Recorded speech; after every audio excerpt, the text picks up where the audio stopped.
3, 2, 1. Olá, meu nome é Fábio. Eu vou apresentar para vocês um trabalhinho de representação de dados de Covid-19 para modelagem matemática. É um trabalho que é desenvolvido em conjunto com a professora Leila Tieg, da Unifesp de Diadema. Tá? Então, nessa apresentação, a gente vai falar essencialmente da nossa motivação, de fontes de dados que a gente utiliza de criação de gráficos em geral, né? E depois a gente faz uma breve conclusão, né? Então, esse trabalho, ele na verdade é fruto de um projeto de extensão da Unifesp, onde a professora Leila é a coordenadora, eu estou trabalhando com ela, e a gente tem 2 monitores, o Matheus e o Paulo, né? Então, ele surgiu no ano passado, quando a gente estava no primeiro confinamento de Covid-19, surgiu a ideia da gente desenvolver algum tipo de trabalho que relacionasse matemática com tudo aquilo que se via na TV, de dados de todos os lados, um monte de gente falando um monte de coisa e ninguém se entendia direito do que estava acontecendo.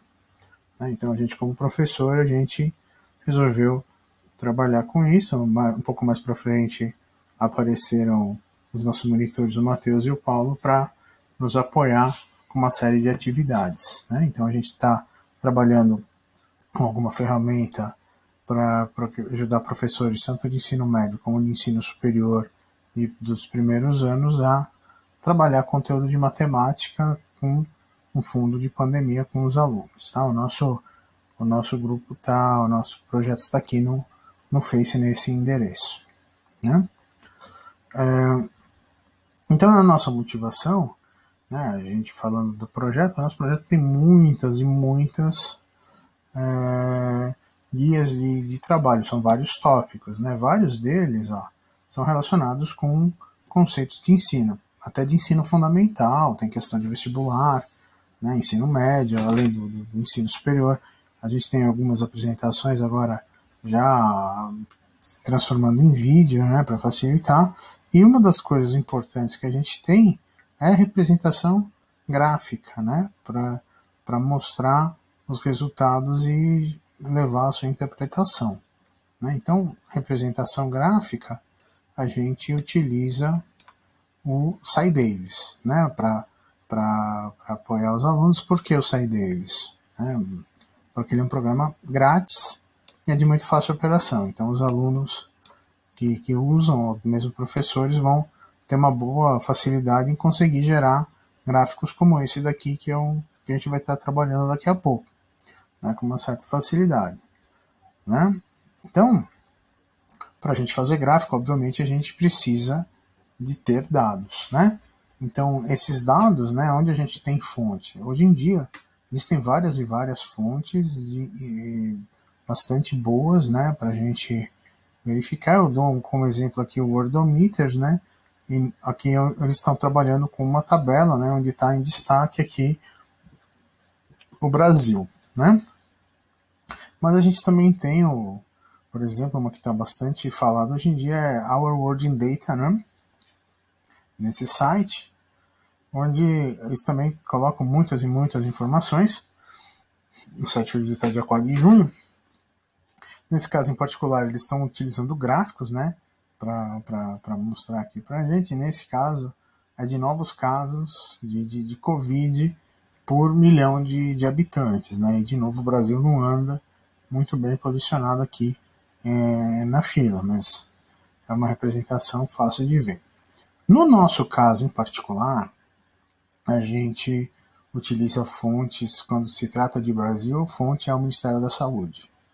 Tá? Então é nesse site aqui, por sinal a gente visitou no dia 27 de maio, né, essa telinha de 27 de maio, e lá a gente consegue os dados com os quais a gente trabalha. Como a gente consegue? Nesse site a gente vem aqui, nesse onde está escrito arquivo CSV, né, que são valores separados por arquivo, clica, espera um tempinho para ele baixar um arquivo zip gigante. Então a gente baixa, tenta abrir, a primeira coisa que aparece para a gente quando a gente usa o Excel é aparecer essa telinha interessante aqui do tipo o arquivo não foi completamente carregado. Por quê? Porque o arquivo é gigante. Né? Então, um arquivo gigante, uma grande quantidade de dados de todos os lugares do Brasil e tal.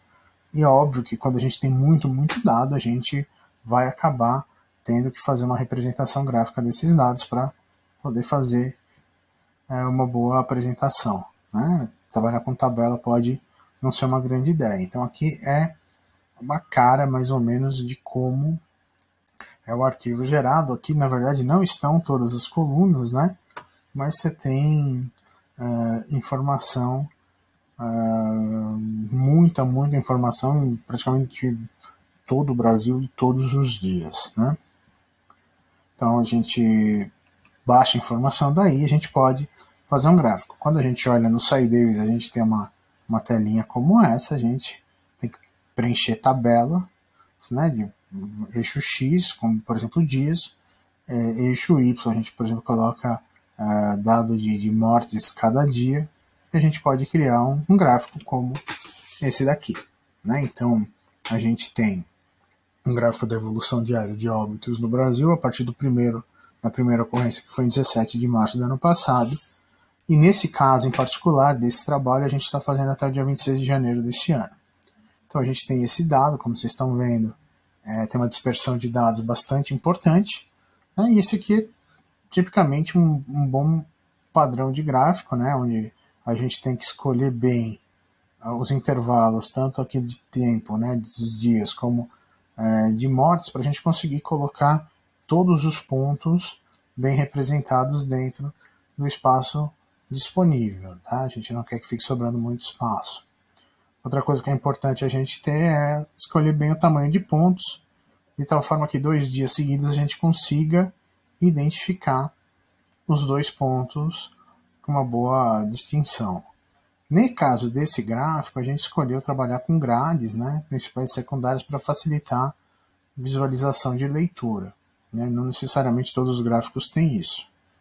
Como esses pontos eles são bastante espalhados, né, a gente tem uma dispersão muito grande, ó, a gente acabou optando por colocar essa linha pontilhada aqui apenas para servir de guia de olhos para que quem esteja vendo o gráfico não tenha dificuldade de identificar a dinâmica temporal dos eventos, né? Aí, obviamente, a gente precisa colocar título nos eixos, né? E a gente precisa colocar um título no gráfico, e se for o caso, a gente coloca a legenda. Então, isso aqui é o começo dos gráficos, né? Para o aluno fazer um bom gráfico, ele fazendo um assim, o professor claramente fica feliz, né? Mas a gente pode, a partir do mesmo conjunto de dados, ir um pouquinho além. O que eu quero dizer com ir um pouquinho além?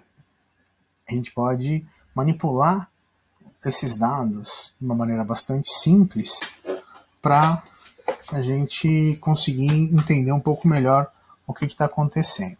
Então, por exemplo, aqui a gente tem esses dados distribuídos, a gente consegue, com essas linhas azul e vermelho, verificar 2 regiões onde os dados se acumulam.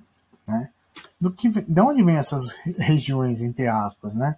Vem de alguma coisa que foi muito falada há um tempo atrás, que era como eram reportados os casos durante a semana e nos fins de semana. Então, nos fins de semana, a gente reportava menos eventos do que durante a semana. Então, acabava dando essa subida e descida importante, né? Que distribui muitos pontos e dificulta um pouco a interpretação. Então, uma das coisas que a gente pode fazer é trabalhar com valor acumulado. Qual que é a vantagem aqui? A gente pode trabalhar, como a gente sabe que no fim de semana a gente tem uma subnotificação que é corrigida ao longo da semana, a gente pode trabalhar então com semanas, né? É uma ideia. Ah, mas se eu quiser fazer canais com 10 dias, eu posso? Claro que pode. Você pode montar um intervalo de tempo aqui do jeito que achar melhor. Agora, nesse caso, como a gente tem uma evidência muito clara de que toda semana a gente tem um problema de fim de semana, né? Então a gente preferiu trabalhar nesse caso aqui com um gráfico cujos canais tenha uma semana e a gente soma dentro daquela semana todos os casos para reportar, né? Bom, mas eu também posso fazer intervalos. Se eu achar que são muitos canais, né, eu posso simplesmente aumentar o intervalo de tempo para diminuir o número de canais. Nesse caso aqui, eu preferi trabalhar com intervalo de 14 dias, 2 semanas, de tal forma que eu apenas visse os resultados com menos canais, sem me preocupar muito em caiu nessa semana, nesse canal tem 2 fins de semana e no canal do lado só tem um e tal, então pode aparecer flutuação daí e tal. Eu preferi evitar esse problema, né? Obviamente aqui, como eu tenho 45 semanas, né, no de cima, essa semana 45 ela não pôde vir para cá, porque eu teria que ter a semana 23, eu precisaria ter semana canal 23 aqui precisaria ter 45 e 46 semanas, né? Uma outra maneira de trabalhar é com média. Aí na média, na verdade, é uma ferramenta estatística, eu também vou trabalhar cada semana, que facilita, e o fato da ferramenta estatística é que ela dá para mim, além do valor médio, né, ela também dá a possibilidade de calcular um desvio padrão, que é essa barrinha de incerteza aqui. Então, para comparar alguns resultados, se a gente, por exemplo, pode ver aqui semana 9, semana 27, as duas têm essencialmente 750 casos, mas na semana 9 flutuou menos do que na semana 27. Então, quem está trabalhando com isso deve estar preocupado com esse tipo de resultado, né? Então, óbvio que nesse platô aqui, essa análise também pode ser feita tomando em conta flutuações, né? Uma outra média que a gente está muito acostumado a ver na televisão é a questão da média móvel, né? E a média móvel, né, a gente vê por quê. Qual que é a grande vantagem dela? A grande vantagem dela é a flutuação diminui muito, né? Então ele vai fazendo a média móvel de semana, dia a dia, então ele pega 7 dias, faz a média. Então, por exemplo, aqui eu estou dando um exemplo de 1 a 7, depois de 2 a 8. Então, óbvio que a gente tem o mesmo intervalo em tempo, e os valores são altamente correlacionados, porque de 1 a 7, de 2 a 8, a gente tem todos esses dias aqui, eles se repetem nas duas medições, então é altamente correlacionado, mas dá uma tendência muito interessante. E uma última coisa para trabalhar com valor acumulado é a gente trabalhar como se fosse um conceito de integral, tudo que a gente tem ao longo de todo o intervalo considerado. O que é isso? No dia 2 eu pego os casos do dia 1 mais o dia 2. No dia 10 eu somo do dia 1, do dia 2, blá, blá, blá, até o dia 10. E assim vai indo. E eu tenho esse comportamento aqui aonde, no fim da história, sempre vai sendo crescente. No melhor dos casos, se eu não tiver caso novo num dia, eu vou empatar esse dia com o dia anterior, né? Então, eu tenho esse tipo de curva vista, né? E aí, óbvio que eu posso trabalhar com caso acumulado tanto para óbitos como para infectados, né? Então, estão esses dois gráficos aqui. O que acontece essencialmente? O número de óbitos a gente começa a contar no dia 17 de dia 17 de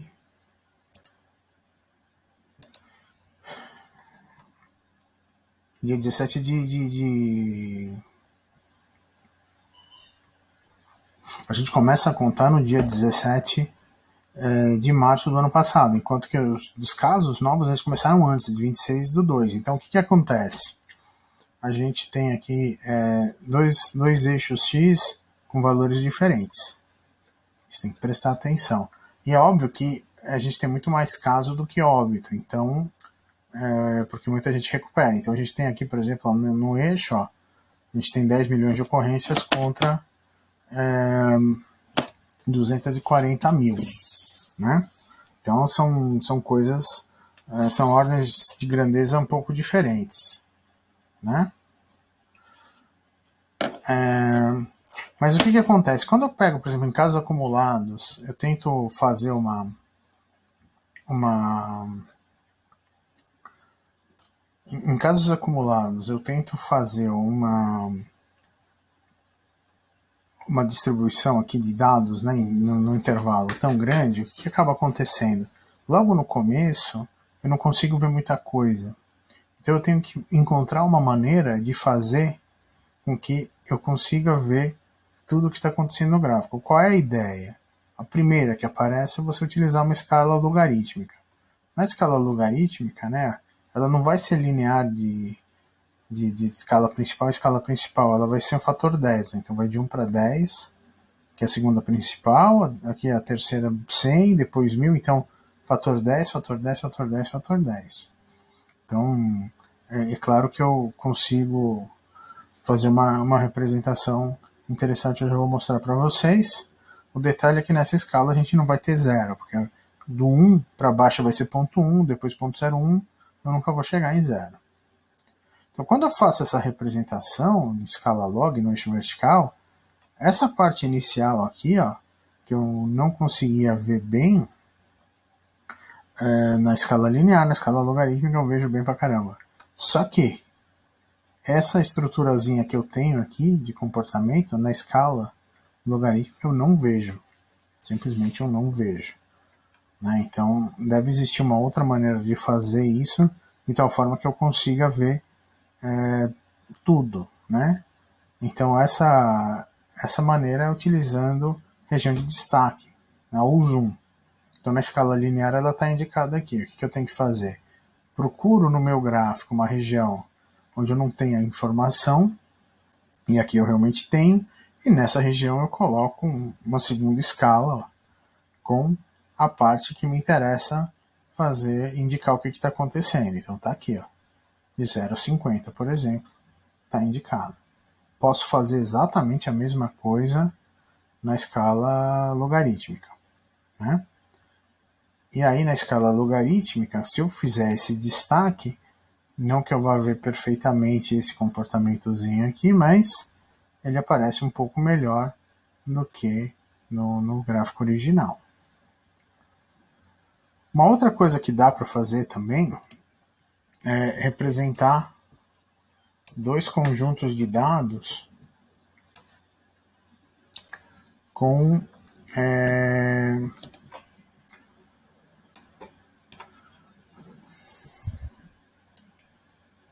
uma outra coisa que dá para fazer também é representar dois conjuntos de dados numa mesma representação gráfica. Então aqui, ó, os pontos pretos eles estão na coluna vertical da esquerda, né? E os pontos vermelhos na coluna vertical da direita. Então a escala que eu tenho que ver aqui para os vermelhos está à direita, para os pontos pretos está à esquerda. Então aqui eu tenho casos novos, aqui eu tenho casos acumulados. Então óbvio que é muito diferente, ó. Aqui é 2,10 a sexta, aqui é 2,10 a quarta. É bem diferente, né? Mas dá para a gente fazer umas análises interessantes quando a gente tem esses dois gráficos juntos. Então, por exemplo, aqui eu tenho uma região de caída e aqui eu tenho uma região de subida de dados, né? E aqui, digamos que eu tenho uma região de mínimas ocorrências, né? No intervalinho de dias bem pequenos. Esses comportamentos eles são observados nessa curva aqui com um pouquinho de detalhe por esses dois segmentos pretos. Nesse amarelo eu deixo de estar subindo rápido e dou uma freada na subida, e esse magenta aí, ó, eu volto a subir rápido de novo, tá certo? Então dá pra gente com dupla interpretação, com dupla representação, fazer uma interpretação melhor de dados, né?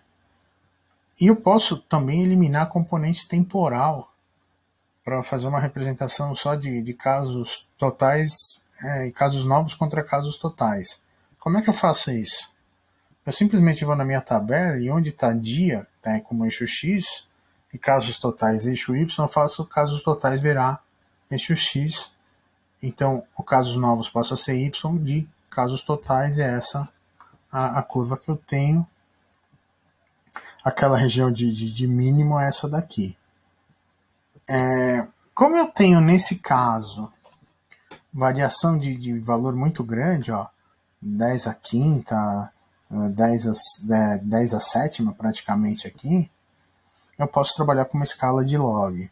Trabalhando com uma escala de log, né, aí eu percebo um comportamento interessante, onde nessa linha azul aqui, ó, eu tenho uma espécie de evolução da pandemia.